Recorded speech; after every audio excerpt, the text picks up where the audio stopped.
Hoy tenemos con nosotros a Fernando Alcalde. Bienvenido, Fernando. Buenas Gracias. tardes.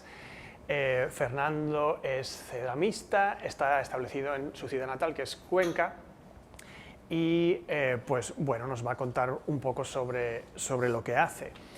Lo presentaré muy brevemente porque él nos va a contar más sobre su trayectoria y, como siempre, al final tendremos también unos minutos para hacerle preguntas, que estará encantado de contestar.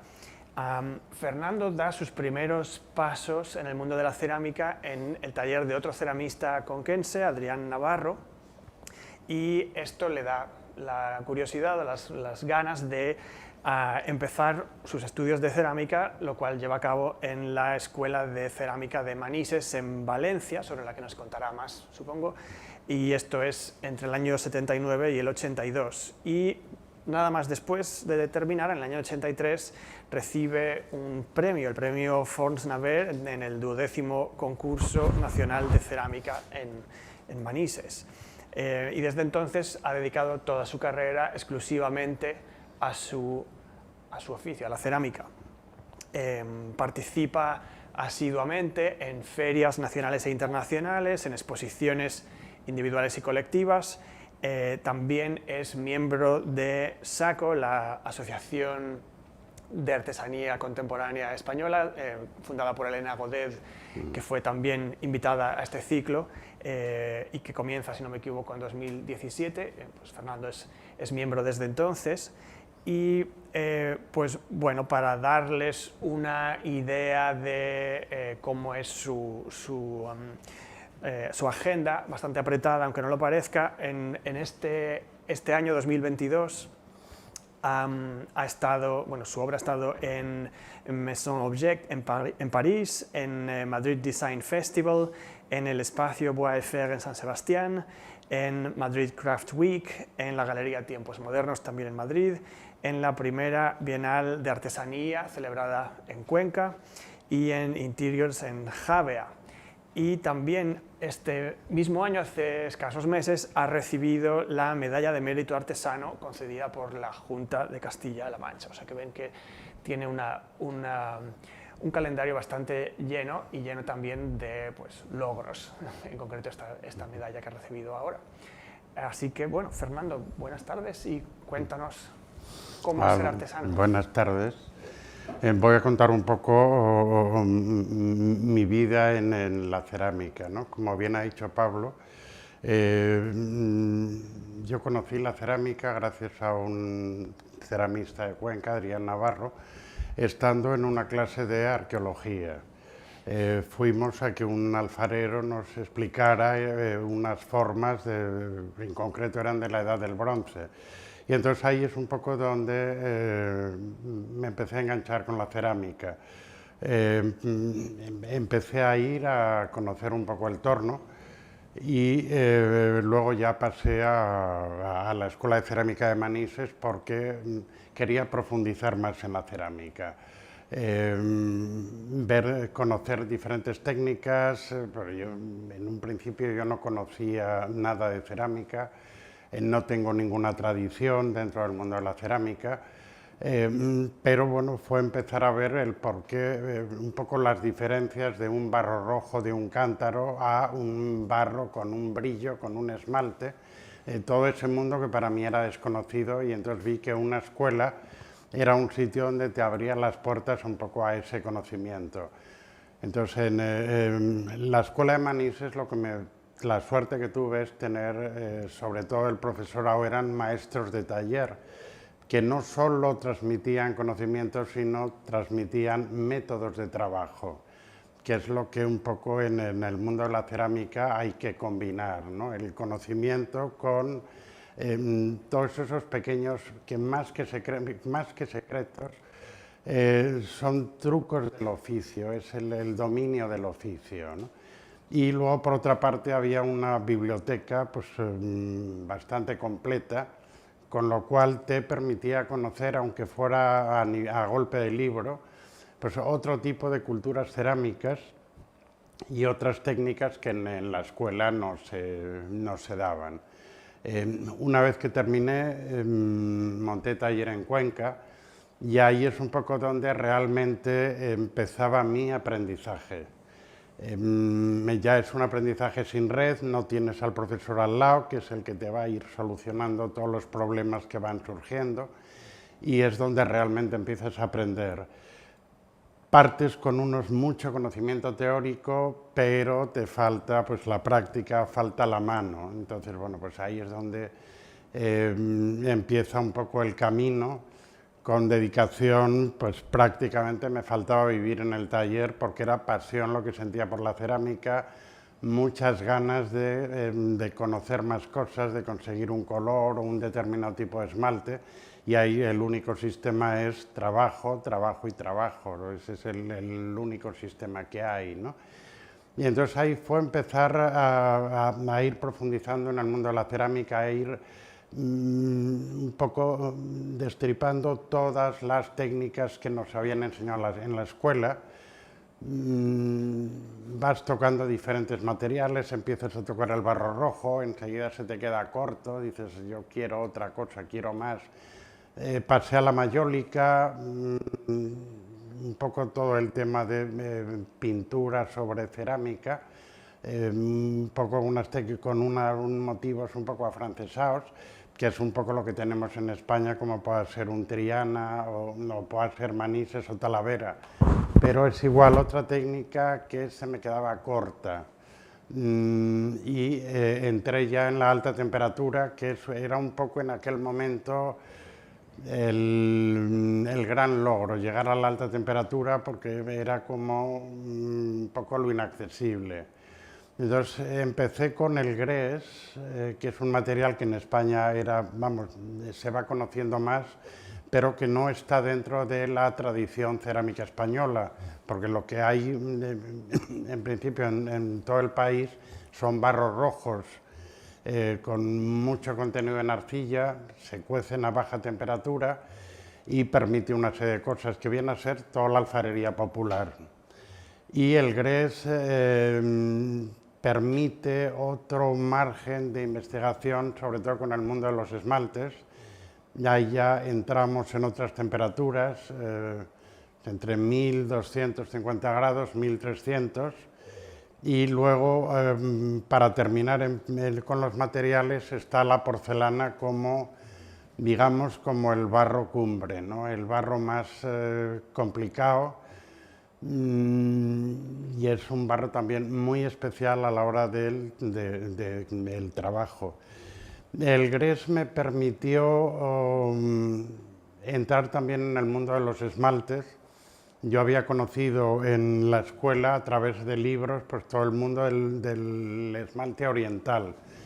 No sabía nada, en la escuela no se podía hacer cocciones en hornos de gas, que para todo este tipo de esmaltes son fundamentales. Los chinos utilizaban la leña, pero ahora mismo sería hacerlo con gas. Después de conseguir pues, toda la documentación que fui consiguiendo en la escuela, arranqué con ese tipo de esmaltes, ¿no? Que era el gran reto, era la dificultad, era lo que todo el mundo te dice, que puedes llegar a esos esmaltes cuando llevas muchos años de trabajo.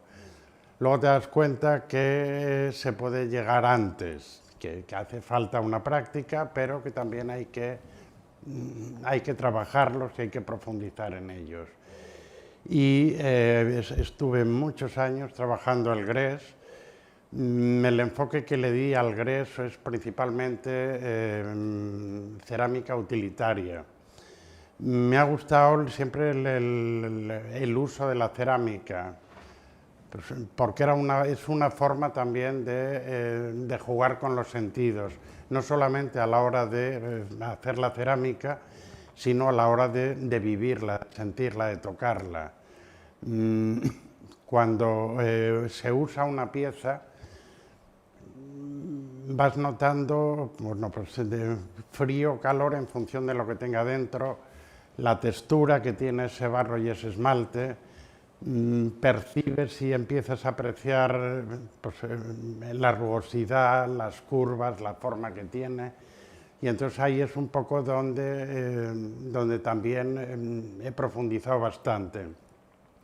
buscando bueno, pues, esas formas sobrias, en un principio con mucha influencia oriental, bueno, pues por toda la búsqueda de información dentro de la cerámica oriental, y jugando también con determinadas formas de la cerámica tradicional española, pero como igual buscando la esencia. Volver al cántaro o al botijo yo no le encontraba sentido para lo que estaba haciendo, pero sí había otro tipo de piezas que cambiando las proporciones se podía llegar a ellas, ¿no? En todo este tiempo, bueno, pues comienzas a hacer un determinado tipo de piezas, digamos, como muy clásicas, pero a lo largo del tiempo he ido simplificando todas las formas, ¿no? Pues, y llegar incluso a suprimir asas, tapas, todo lo que un poco me sobraba. Luego veremos unas imágenes donde vamos a ver un poco esas piezas que ha sido el camino de la evolución desde el principio del trabajo hasta ahora, ¿no? Para mí la funcionalidad ha sido importante en las piezas, y ya no solamente la funcionalidad, sino la utilidad, y buscando que lo útil sea bello, ¿no? Y que no sea solamente el hecho del uso, sino intentar llegar al placer del uso. Porque para uso se puede utilizar cualquier objeto, ¿no? Pero lo que busco y lo que me apetece es el placer del uso, ¿no?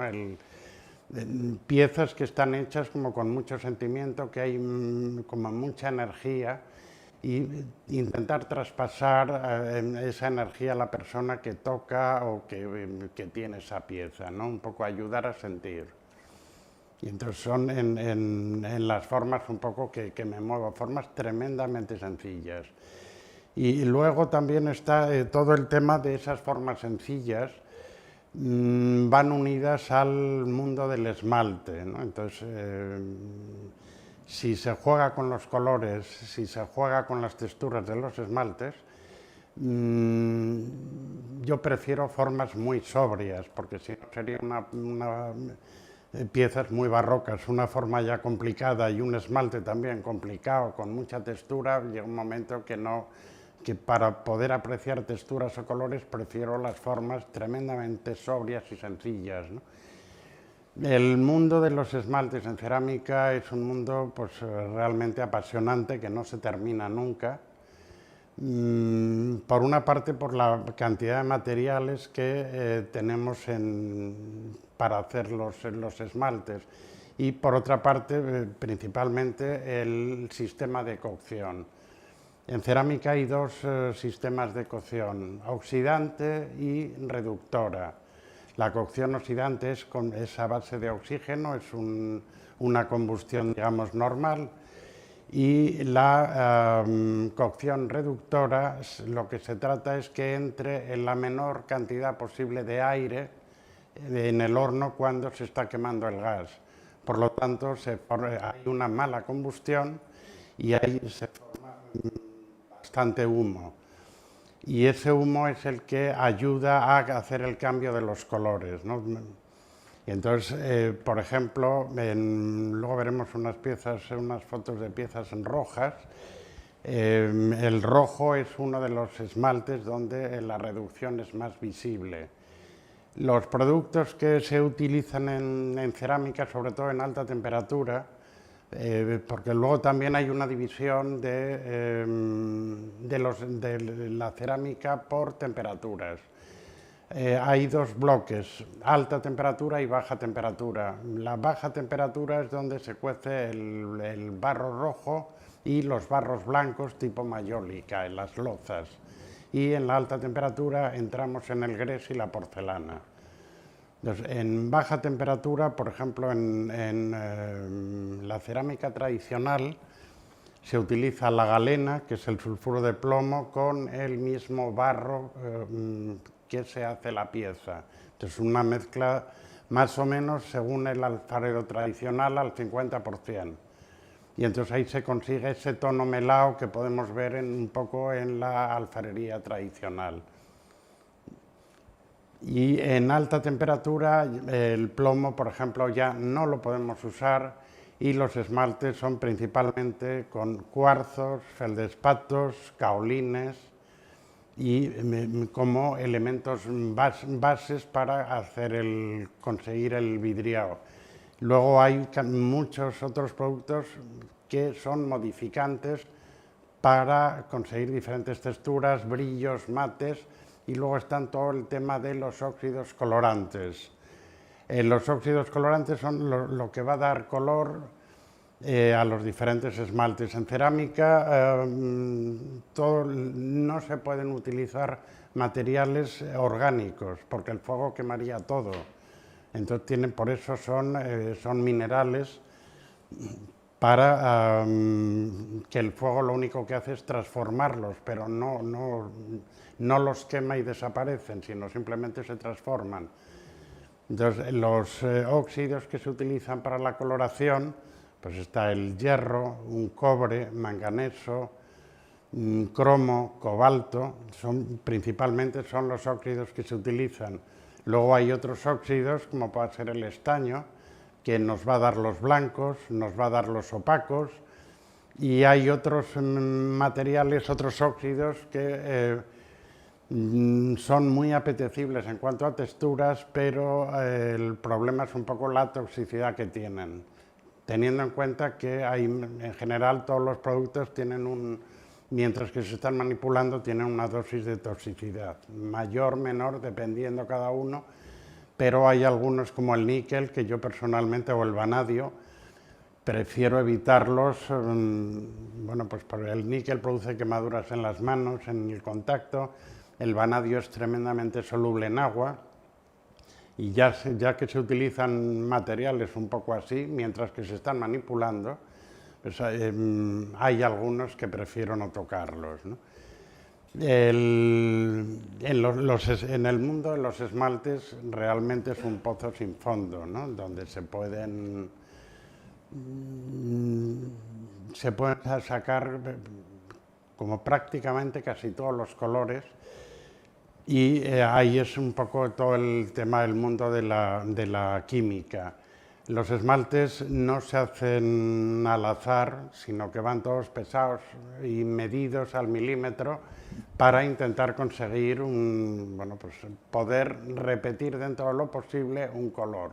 Bueno, esto es de la serie de lo que yo llamo la frutería, porque básicamente son frutas reales convertidas, pasadas a porcelana. Se utiliza la propia fruta para hacer la pieza. Entonces, buscar con esas partes de la fruta para hacer piezas de uso. Y eso es una calabaza y un melón, pues, en porcelana, pues igual, convertidas para piezas de uso, buscando pues eso, tanto la estética como la funcionalidad, y conseguir, bueno, pues piezas y una mesa diferente. ¿Esto está hecho de porcelana? Sí, esas piezas están hechas todas en porcelana. Esa porcelana está hecha en lo que se llama colada. Se utiliza la porcelana líquida sobre moldes de escayola para conseguir ese grosor. Esa pieza yo le llamo el laberinto, es una colección de 9 cilindros, que es un juego de una forma básica, como es el cilindro, y teniendo en cuenta que según cómo cambiemos la proporción del cilindro, tenemos o un florero con una cierta altura o un plato. Es cuestión de ir jugando con las diferentes proporciones del cilindro. Estos son unos pequeños vasos que son fragmentos del pepino holandés. Entonces, pues eso es, esos fragmentos convertidos en piezas de uso. Juegos de blanco y negro, o sea, ese contraste de colores, en piezas completamente, o sea, llega un momento que no puedo suprimir más cosas. Esa es una serie de pruebas sobre el color rosa. Siempre se trabaja, cuando trabajamos en el taller, cualquier esmalte, Siempre es hacer diferentes pruebas para conseguir varios tonos sobre el mismo color, para luego elegir un color con el cual trabajar. El problema es un poco elegir con qué color te quedas, ¿no? Porque al final te apetece jugar con varios esmaltes para, una vez que están todas las piezas hechas, poder hacer composiciones con los diferentes colores. O sea que al final es un juego de la forma y el color.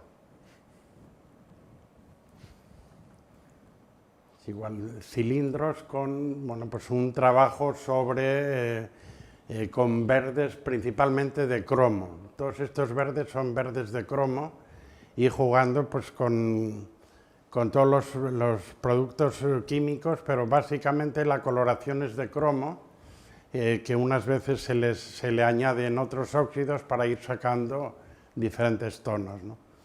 Entonces, siempre me apetece el color que no consigo, ¿no? Con lo cual al final se empieza a trabajar y se consigue, bueno, pues esta gama de colores. Igual son diferentes pruebas de colores. Los colores los voy cambiando según un poco la estación del año, o sea, todo depende de la luz que entre por las ventanas.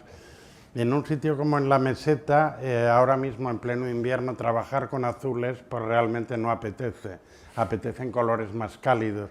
Cuando va llegando el buen tiempo sí que el azul da una sensación de frescor, ¿no? Y hay muchos colores que están inspirados en la naturaleza, pero no ya a nivel general, sino a nivel como muy concreto, porque hay muchas veces que te fijas en el verde de determinada planta o en un color de determinada flor, ¿no? Pues, por ejemplo, ese azul morado es un poco pensando en los muscaris y en los jacintos, ¿no? Que es ese color como un azul morado profundo.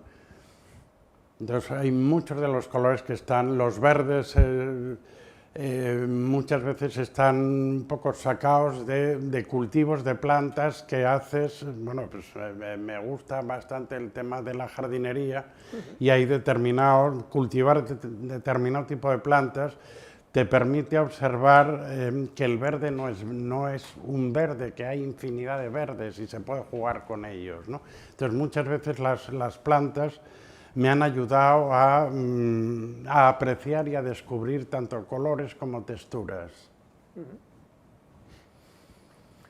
Son cilindros convertidos en vaso, es un vaso pues, de una forma con un diámetro tremendamente cómodo para uso, pero lo mismo, nunca sé con qué color quedarme y al final acabo haciendo mezclas de colores sin parar.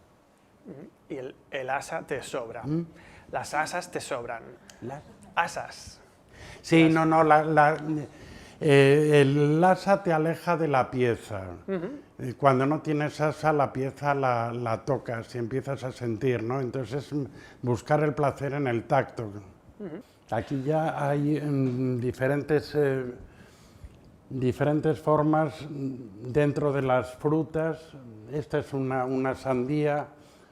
Ahí en el centro hay chirimoyas, y luego los cilindros, que me parece una pieza básica, y el cuenco. El cuenco también es otra pieza que me parece como muy básica, es de las piezas que podemos ver en los museos más antiguas. O sea, el inicio de la cerámica casi se inició con un cuenco, ¿no? Las manos forman el cuenco. Los melones convertidos en piezas de uso, con toda el grupo de la frutería, bueno, pues es ir buscando por cualquier sitio diferentes frutas, pues tanto por tamaño, por texturas, y a ir haciendo todo el proceso de sacar el molde para buscar, bueno, pues esa pieza que especialmente, bueno, pues me puede llamar la atención y me puede gustar para uso.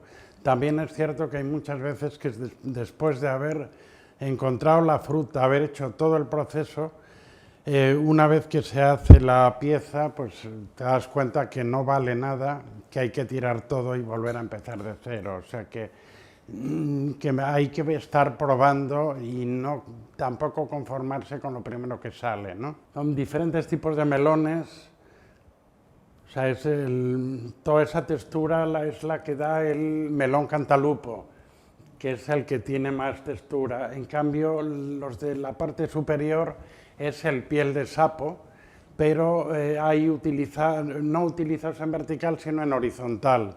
Bueno, y es un poco las frutas que todo el mundo las tenemos a mano, pero la mayoría de las veces no nos fijamos realmente la forma que tienen, ¿no? Y entonces a todos yo pienso que se le puede dar la vuelta y sacarle un partido, ¿no? Por ejemplo, uno de estos cuencos es un poquito más pequeño que el melón del cual has sacado el molde. Sí, cada ¿verdad? melón, el cantalupo es más pequeño, pero también vas buscando los diferentes calibres. Hay piezas que las consigues en un huerto, amigos que tienen un huerto, pues vas buscando esa pieza que en el mercado no sale por calibre, pero que a mí sí me viene bien para, bueno, pues, para hacer las piezas de uso. O sea, la textura se aprecia, entonces en este tipo de piezas, por ejemplo, es el placer de tocarlas, ¿no? Y de sentir, ¿no? Son más melones, el de la izquierda es un cantalupo, el de la derecha es un galia. Llega un momento que vas aprendiendo cómo se llama cada variedad. Y es fijarse en esas cosas que las tenemos al alcance, pero que no nos paramos a darnos cuenta de lo que tenemos delante. Estos son esas sandías ovaladas, que tienen un tamaño bastante considerable, y las dos más pequeñas, digamos, igual, son buscando esos diferentes tamaños para conseguir ese tipo de juegos, también pensando en el tema del uso. Hay los pepinos, ese tipo de pepinos, los consigues cuando se deja que el pepino madure en la mata. El pepino se va deformando, pero sí que da una forma tanto para uso, pues todo lo que es el tema del tacto, especialmente bonita, y buscas ese tipo de fruta.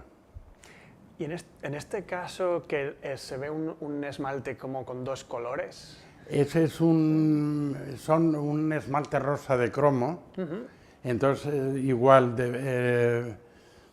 buscando los diferentes tonos del rosa, jugando con las diferentes proporciones de cromo. O en el caso de los azules un poco los divido en azules mediterráneos y azules atlánticos o cantábricos. Son dos azules completamente diferentes. Y aquí llegamos a los rojos,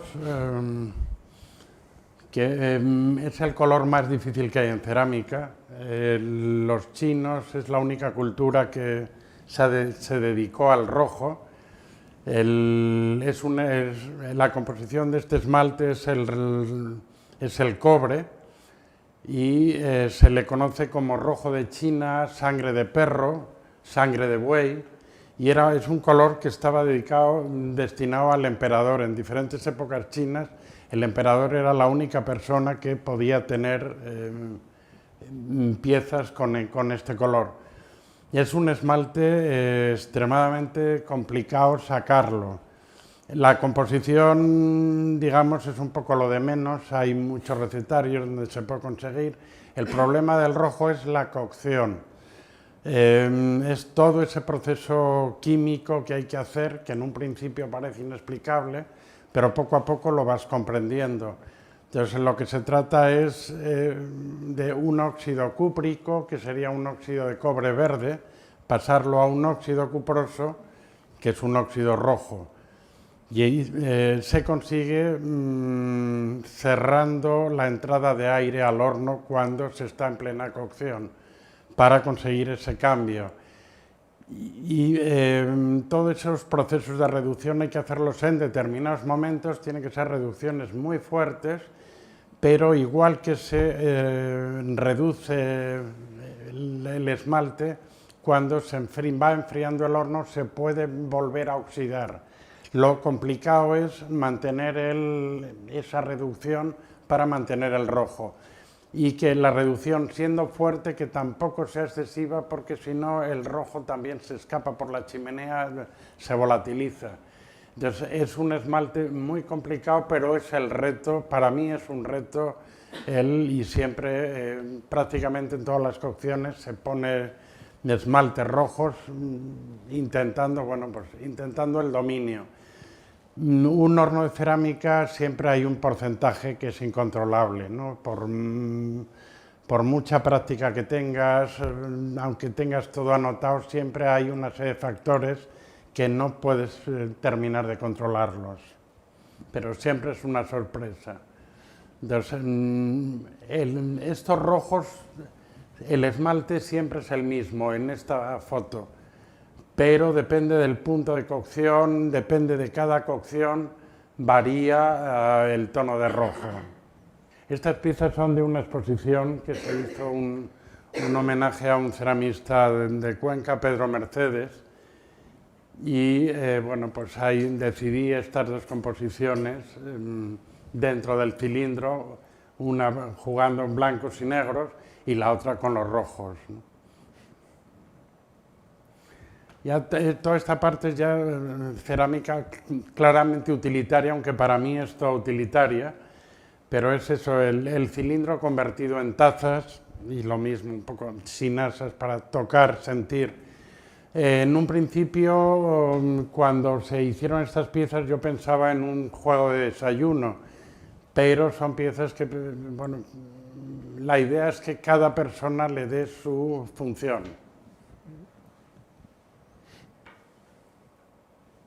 Aquí jugando con los azules y el brochazo del cobalto, un poco pensando en el movimiento de las olas, en esa curva de las olas.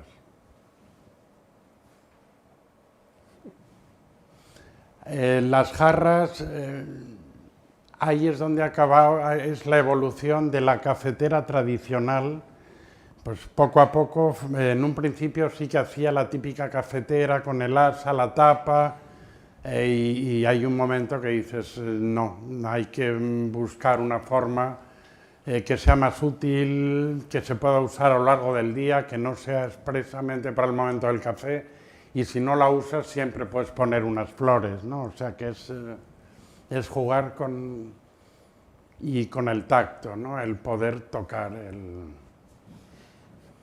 y sentir. Igual, unas tazas, pero que a la vez se pueden guardar haciendo una forma diferente, ¿no?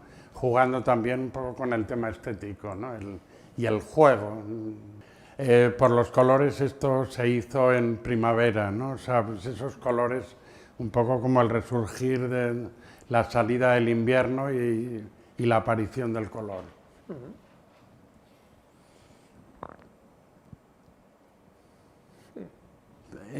Toda esta serie es la que le llamo la escritura, porque es mi propia escritura a pincel, completamente deformada, y es el juego del trazo. No hay ningún significado, no hay nada legible, simplemente el juego del ir deslizando la mano y buscando, pues eso, el trazo como elemento estético.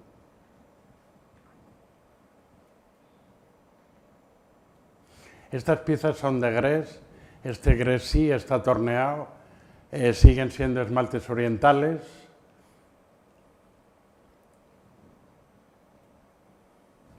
Son celadones, el celadón es otro esmalte chino, un esmalte donde hay una producción a lo largo de los siglos bastante grande del celadón en China.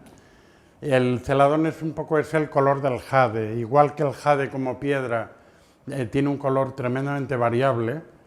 En cerámica, los esmaltes, el celadón es igual, muy variable. Entonces el esmalte de arriba es un celadón verde y el de abajo es un tono azulado, es un celadón pero todos esos azulados se les da el nombre de chun.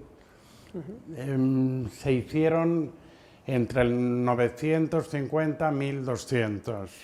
En una época es cuando tuvieron el esplendor el chun. Estos esmaltes también dentro de los esmaltes orientales, que son todos saturados de hierro y algunos de manganeso, entonces, que reciben diferentes nombres en función de la textura que se consigue, ¿no? Entonces hay unos que se llaman piel de liebre, hay otros que se llaman tesa y kaki por el color de los kakis, y luego está el oil spot porque simula las manchas de aceite en agua, que igual son otros esmaltes son complicados conseguirlos con las cocciones. Son saturaciones de manganeso formando con pequeños cristales y son esmaltes tremendamente llamativos. Esta pieza es un esmalte como muy curioso porque se consiguió ese esmalte en la primera prueba. No ha vuelto a salir el esmalte. Se han hecho más pesadas porque la idea era ese esmalte hacer una serie de piezas para la exposición de Madrid, hacer piezas más grandes que lo que es la prueba. El esmalte es un esmalte metalizado increíble, pensamos hacer en el taller más cantidad para hacer más piezas, no ha vuelto a salir, se han hecho diferentes, hay algo que no sabemos dónde está, pero no se ha conseguido, ¿no? Es una pieza que tendrá como unos 5 centímetros, es muy pequeña, pero es una auténtica joya, pero de momento sí que es una pieza más que única. Quizás esto nos sirve para que nos cuentes un poco más sobre tu proceso. O sea, por ejemplo, ¿no puedes repetir esta pieza? Ese esmalte no. Pero ¿cuál es la causa? ¿Es que no sabrías mezclar los ingredientes en la misma proporción? ¿O el horno a la misma temperatura al mismo tiempo?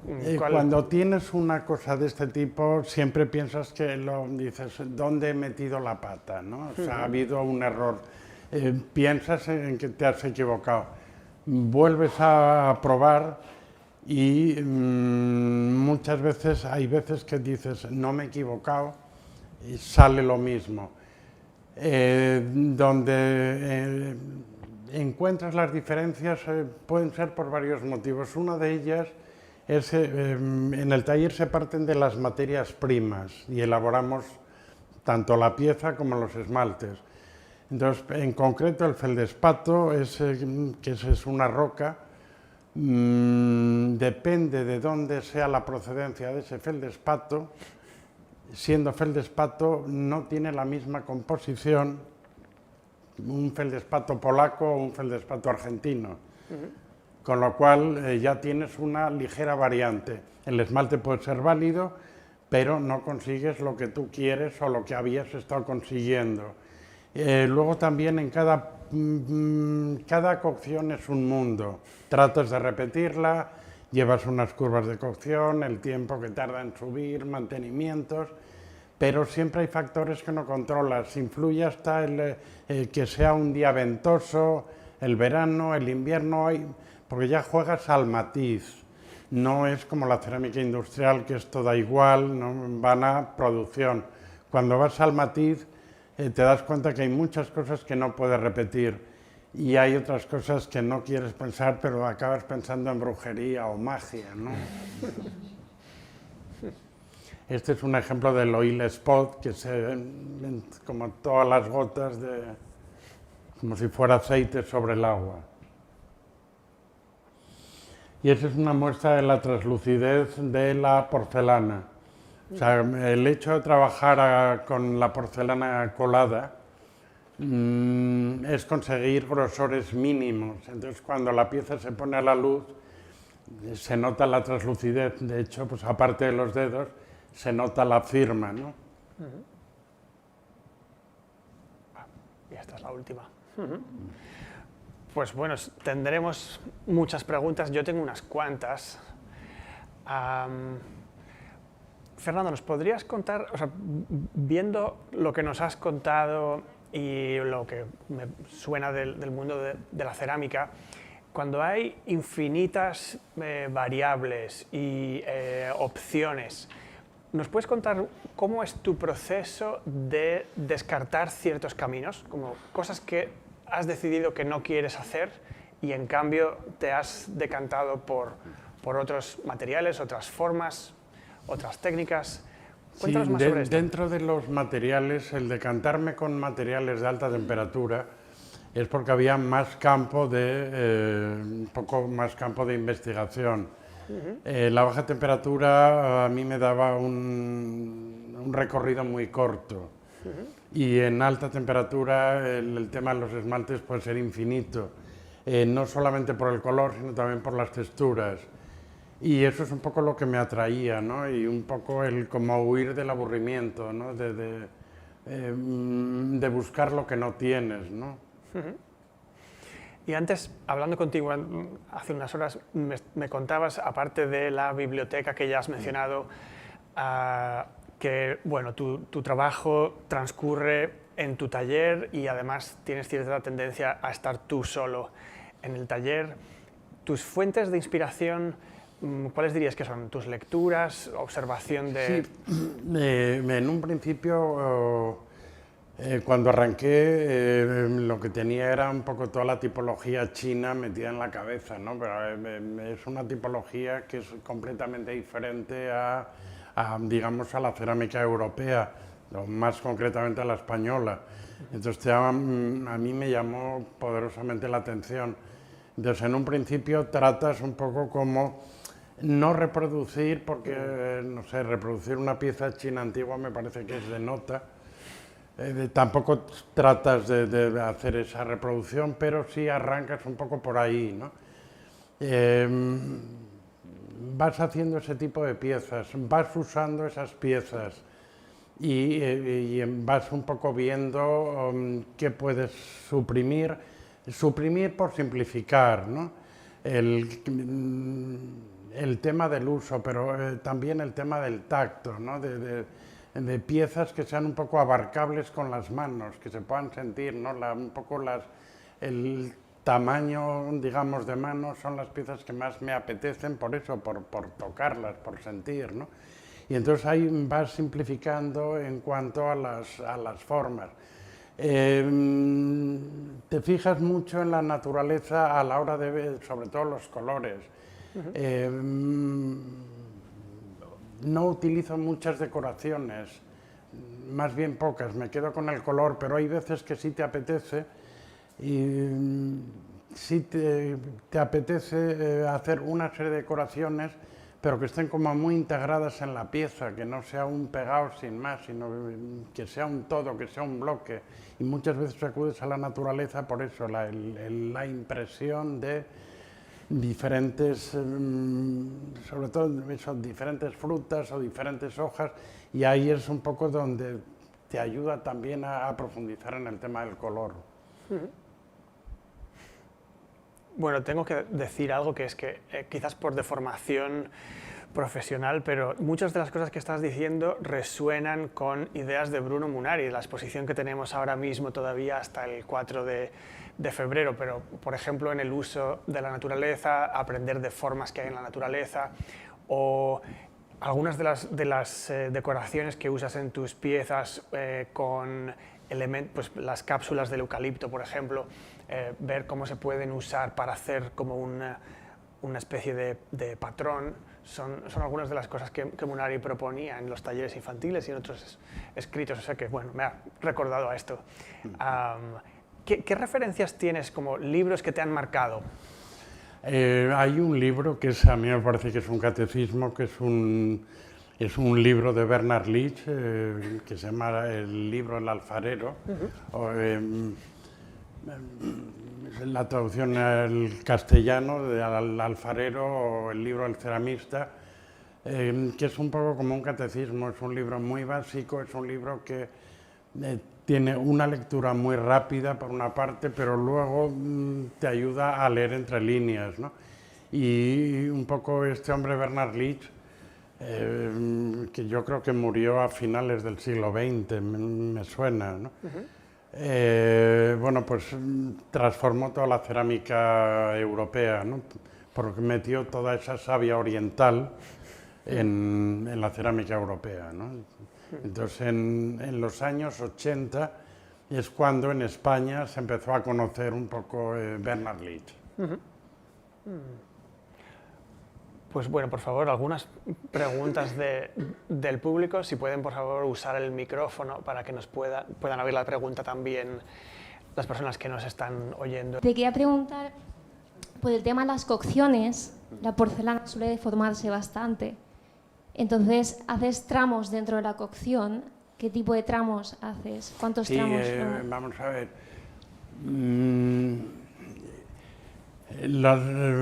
Cuando se hace una cocción se habla de curvas de cocción, ¿no? Que son las subidas o los tramos. Hay como diferentes sistemas, lo que pasa es que vas probando y al final te quedas con uno. Bueno, pues entre otras cosas porque, vamos, yo la cerámica que hago la tengo que vender para seguir manteniendo el taller. Entonces tampoco puedes estar haciendo pruebas de cocción continuamente. Entonces utilizas un sistema con pequeñas variantes, entre otras cosas para poder repetir más o menos o acercarte a determinados colores, porque si vas cambiando las curvas de cocción es que llega un momento que no terminas nunca y no terminas de saber ni cómo ni por qué. Entonces normalmente en una cocción la primera parte, no sé si haces cerámica o conoces un poco de cerámica, la primera parte, bueno, pues templas el horno para evitar un choque térmico y vas subiendo un poco. Y una vez que tienes el horno, digamos, más o menos templado, empiezas a subir con más rapidez. No sé, la primera parte puede ser hasta los 300 grados, yo subo despacio para templar el horno de 300 a alrededor de los 950, subo más rápido, dejo que siga subiendo más o menos hasta los 1100. A los 1100 suelo hacer una reducción. Vuelvo a subir, en las reducciones que volvemos a lo mismo, hay reducciones que paras el horno completamente y hay reducciones que lo que haces es sigue subiendo pero más despacio, entonces vas jugando con eso. Y otro tramo que utilizo son los 1200, pero normalmente subo a partir de los 1150 más o menos, subo siempre en reducción. Más rápido, más lento, pero en reducción. Porque si oxidas, todo lo que has reducido lo pierdes. Con lo cual procuro que las subidas sean siempre en reducción. Con algunos parones, pero por eso 1200 solo dar un parón, 1150 otro, pero siempre subiendo en reducción. Más fuerte, menos fuerte, porque si vuelves a oxidar has perdido todo, ¿no?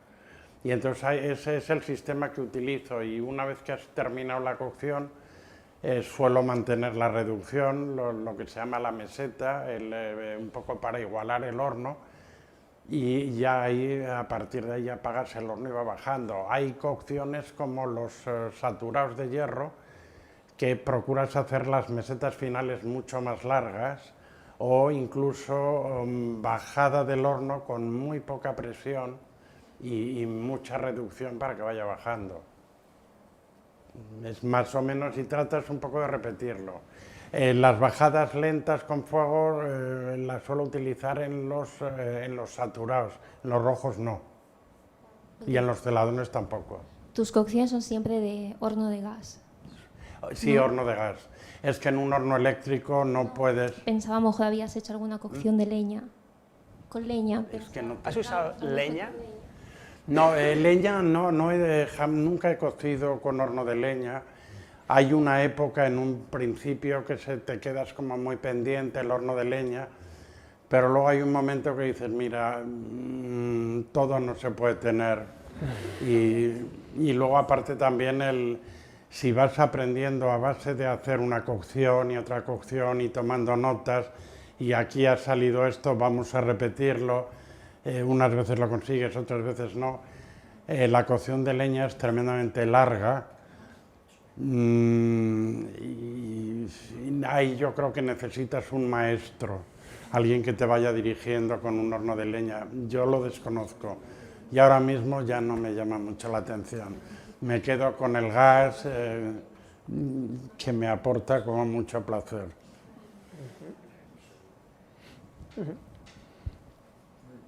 ¿Sí? ¿Alguna otra pregunta? Buenas tardes, gracias por venir. Quería preguntarle por los esmaltes de cenizas. Los esmaltes de ceniza. La ceniza se utiliza como fundente.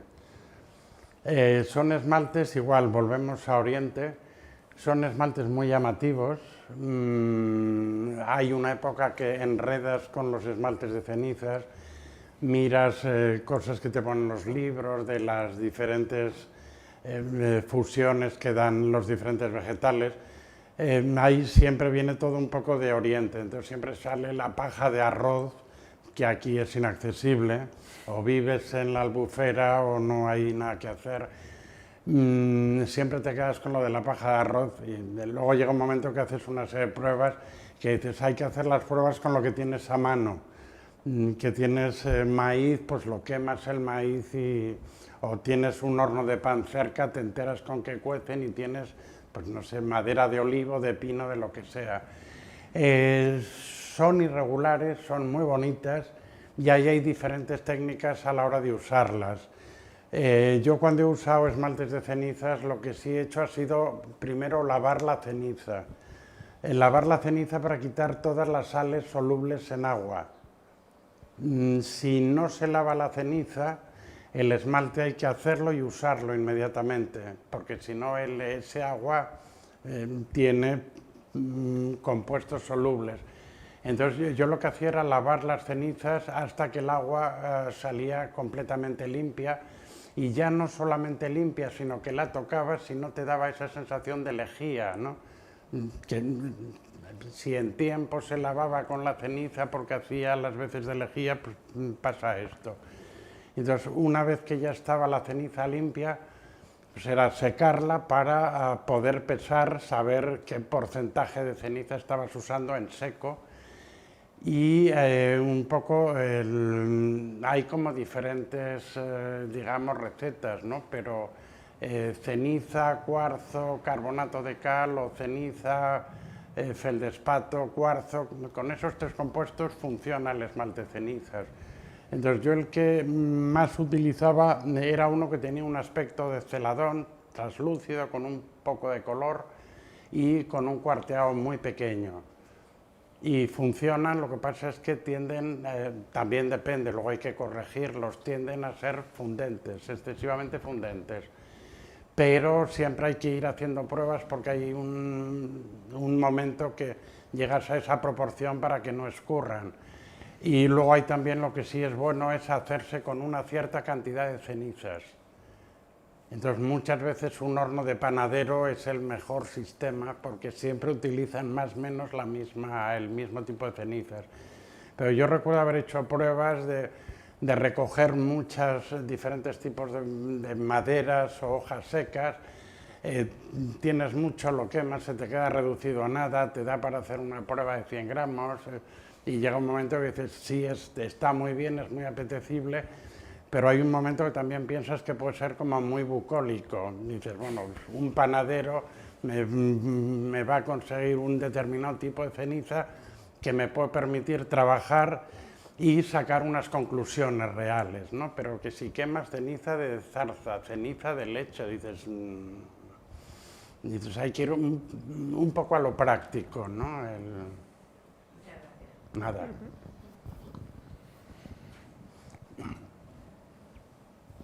Pues, ¿tenemos alguna otra pregunta?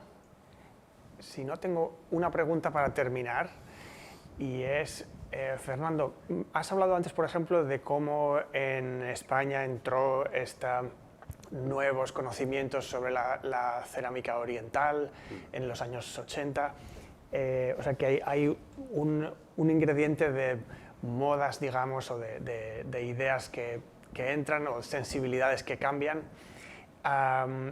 ¿Cómo piensas que es hoy en día la sensibilidad en España hacia, por ejemplo, tu trabajo, hacia una cerámica artesanal, cuidadosa, como la que tú haces?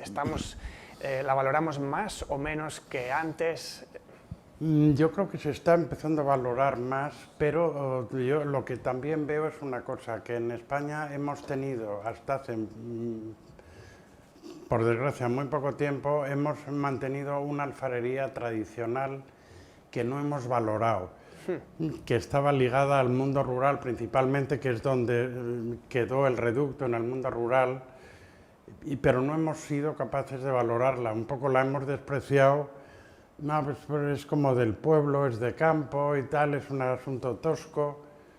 Y entonces, claro, pues, también es cierto que en el mundo rural, en el momento que empezó a entrar el plástico y el agua del grifo, el botijo ya tenía menos sentido, el cántaro igual, hay muchas piezas tradicionales que pasaron a mejor vida. También las hemos despreciado, no las hemos valorado, ¿no? Así como el francés, sobre todo en el sur, sí ha valorado la cerámica de la Provenza, por ejemplo. En España hemos tenido una tradición muy rica en toda España, en cada sitio con las peculiaridades tanto de las formas como de la tonalidad, tanto del barro como el color, aunque fuera plomo. Y no lo hemos valorado, hemos despreciado eso. Entonces, ahora mismo resulta que tenemos un vacío que no lo vamos a recuperar. Pero tampoco tiene sentido ponerse a hacer cántaros, por ahora mismo el cántaro sería para el coleccionista, tampoco hay tantos coleccionistas, entonces lo que sí se está haciendo es mantener el oficio, o sea, mantener el oficio de la cerámica, pero con otra estética, con otra funcionalidad. Entonces sí que hay una corriente de un poco de valoración de la cerámica y del uso de la cerámica, también por un sector sobre todo culturalmente más alto, o que tiene también un nivel de sensibilidad mayor y que lo que quiere es rodearse de una serie de objetos, ya no solo en cerámica, sino dentro del mundo de la artesanía, de rodearse de una serie de objetos que están hechos a mano, que están hechos no solamente con cabeza, sino con corazón, que son contemporáneos, que tienen sentido en la vida de hoy y que realmente es lo que se está llamando el lujo silencioso, ¿no? O sea, que son esas piezas y que mantienen una tradición, tienen un diseño contemporáneo, pero que son piezas entrañables, ¿no? Que es algo que se valora y que se aprecia y que se disfruta, ¿no? Sí que estaría bien que ese número fuera mayor, porque así también hay muchos oficios que se podrían mantener. Pues espero que así sea. Fernando, muchísimas gracias, ha sido un placer tenerte aquí y espero que el año que viene sigas experimentando y creando en tu taller. Esperemos. Gracias.